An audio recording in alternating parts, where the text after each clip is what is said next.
Hey, welcome to Hear God's Word.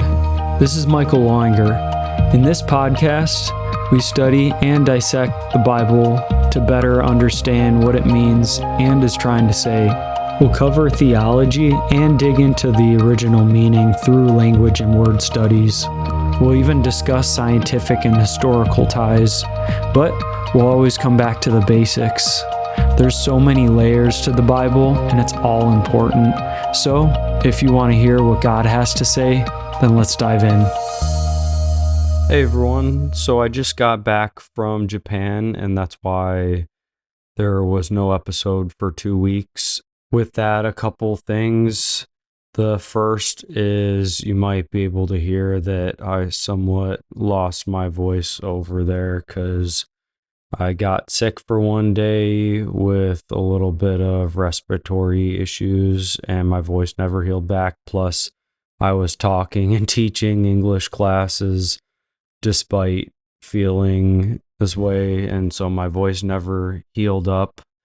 And number two is if you would like to hear about the work that me and my wife did over there, then you can go ahead and find our email and I will reach out to you and send you more info on the trip. But if you're listening to this in the future, then you can continue on from right where you left off. And we're starting on Genesis 14, verse 8. And we've been talking about this great early history world war that was going on, and we had the mighty kingdoms of the Far East like Babylon, Samaria, Elam. Probably the Goyim could have consisted of some bigger groups like the Assyrians forming or some other tribes, or it could have been a people called the Goyim.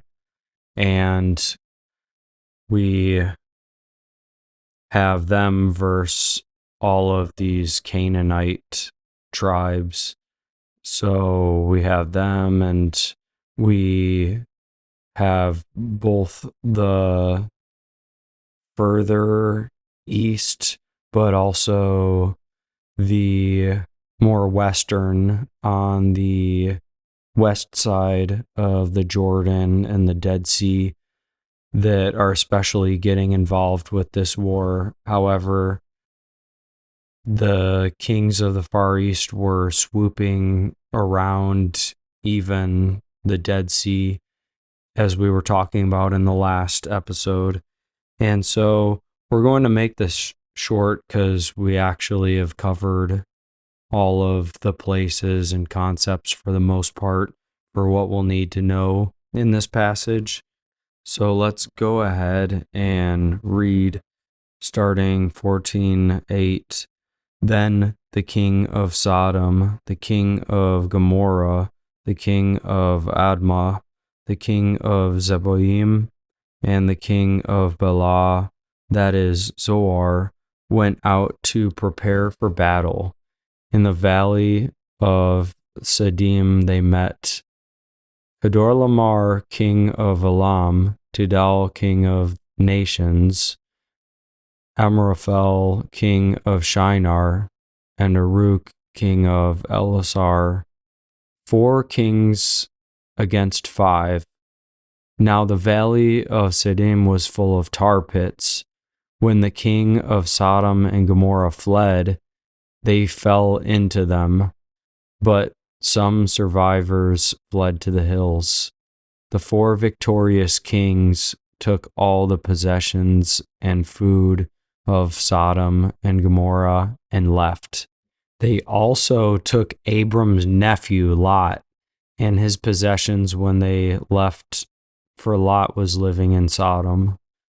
So we end with this cliffhanger of Abram's nephew Lot, who we know, like we were talking about, he was living in this fertile land to the west. You know, it was seeming all good and dandy, like it was a great place to live, but they were actually in a lot of turmoil, even though they were prospering probably in many financial ways. They were also squeezed in many ways. You look at even countries like my own America right now, and you see we're booming in so many ways, but at the same time, we're in the most insane amount of debt you could ever imagine. And so it's an interesting dynamic. And thankfully, our country is not under subjugation, and we're not being exiled and having to be under another nation's rule. But this is what's going on over there. And we know that essentially the sons of Ham, the Canaanites, the sons of Canaan, that all of these groups that are there are essentially under Shem, who's under the children of Elam and the people over there. So we have some interesting dynamics. And if we go back from verse 8 and 9, we see that there's nothing new. We already went over the 5 kings of the valley of the Dead Sea, and we had those kingdoms that were in an alliance, those 5 against the 4, but the 4 nations were superpowers. You have stinking Babylon, Acadia, Samaria, which is like the LSR, like one of the city states over there. You have stinking world power Elam, and whoever in the world the Goyim are. In the translation here, if you were listening, it said not the Goyim, but the nations, because if you translate Goyim into English from Hebrew, technically it can translate as nations.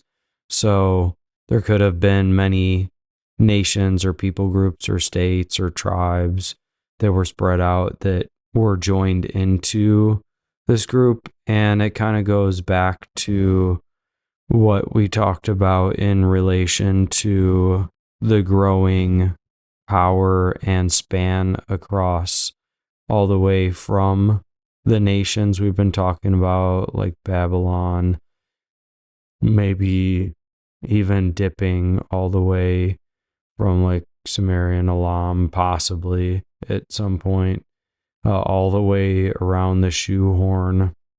We had the Amorites, and so them, Assyria probably was formed at this point, so it's possible that the Goyim could have been some Assyrian sort of city-states and groups that were all bannered together under this one leader, like it named Tidal. So we have the 4 allies against the 5 allies. The 4 are the superpowers, and it says in the Net Bible that we're reading, it calls them specifically the 4 victorious kings, which is a over elaboration. Literally, it just says that they took all the possessions, not the 4 victorious kings. But it's clear that the kings from Shinar, Elisar, and the Elam and nations were the ones who won the battle. Therefore, they're the ones, like it says, that ended up taking all the possessions and raiding the cities of the Dead Sea Valley. And with that said, we go to exactly how it all happened. It doesn't say many details, but it says that they met in that valley, and it's referring to the southern valley below the Dead Sea. And that's where, especially where these cities, nations, such as the Bala, the Zeboim, and Admah, they were all in the area where the battles were taking place. Sodom and Gomorrah were close, but they were a little more north. So they had gone down to that lower area where they battled because it was easier plains to fight, I don't know, or the army of Kedorlaomer and his troops and Amraphel, they possibly chose the location and attacked there first. But one thing that I find interesting is the unfortunate news of what happens in verse 10. And it also interests me because it says that in the valley of Siddim, which is the Dead Sea, there were a bunch of tar pits. So the people of that region should have had the upper hand because they knew their geography. But if you do look at it, it kind of is interesting because it says that Sodom and Gomorrah fled, but they fell into the pits. It didn't say that the other three nation allies that they had fell in. And maybe it's because those other three nations in the alliance knew the terrain and their home turf a lot better than Sodom and Gomorrah because they were up further north. But you would think that they would have some help navigating, but maybe the other three got demolished, taken over, raided, and Sodom and Gomorrah were the last ones, so they're trying to retreat back up north, but they don't know the routes around these things. How did they get there in the first place without traversing this territory? I'm not 100% sure, but if you look at a map of the area, you can see even today where the remains of these tar pits, and like we were talking about, it's a very rich, dense mineral area. And although you look at a map today and you can see where that area would have been, there technically aren't any remaining tar pits, at least from what I was researching, left. But if you do go to the Dead Sea, sometimes you can still even find bitumen, which is a different form of tar floating to the surface. So we have the valley, though, having lots of tar pits back in Abram's time. And so especially the troops and kings of Sodom and Gomorrah, they got trapped up in these tar pits, and it says that they fell into them. And so obviously that's really unfortunate for them, but it says there were some survivors that fled to the hills. Were those survivors of Sodom and Gomorrah? I believe so. Like I was also asking, what about the three other nations or cities in the alliance? Did some of them escape? We don't know. We don't have answers to that. However, that comes to the next part, because the overwhelming nations and kings that came to attack and essentially regain their dominance over this area, they took, or it was very common when it says took, essentially for them to raid and to plunder and pirate, whatever term you want to use here.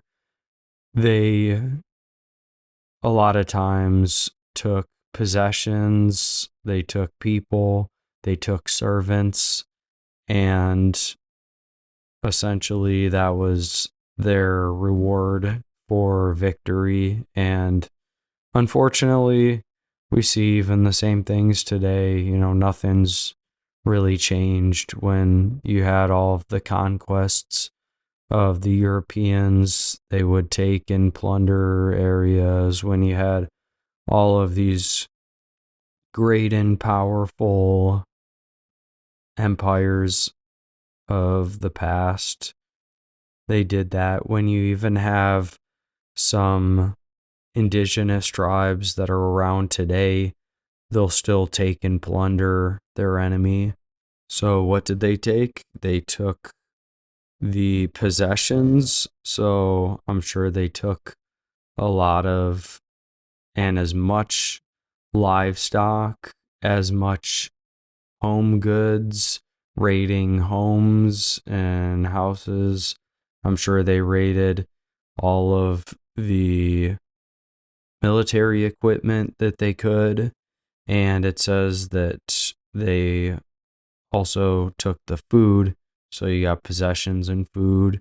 But not only that, but they seem like they also took hostages, because it says they also took Abram's nephew Lot and his possessions. So was Lot fighting with Sodom? Did he enlist himself in the army, or was he drafted because now you're living here, get your butt out on the field because you're a able man?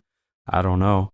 But either way, he gets taken up and he essentially gets carried away as an exile. So he thought a while back that Sodom was the place to live, but it had some tension and they were conquered and taken over by the nations of the Far East. And you could say, in one sense, that these greater nations could have been, like when we look at map related stuff, maybe the Amorites as a larger whole.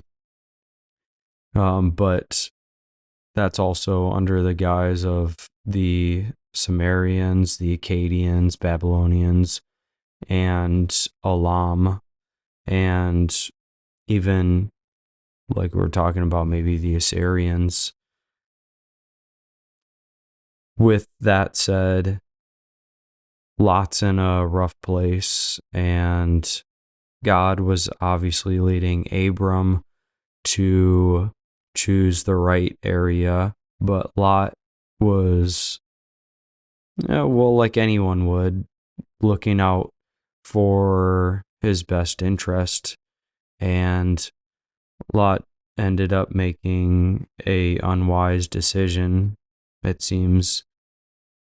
So we're actually going to cut it off here because it ends in verse 12, as we were reading, talking about how Lot and his possessions were taken away, and he's carried up north, and So we'll read more about what exactly happens next time and if and how Abram ends up responding. Hey, I'm so glad you guys could join for today's podcast.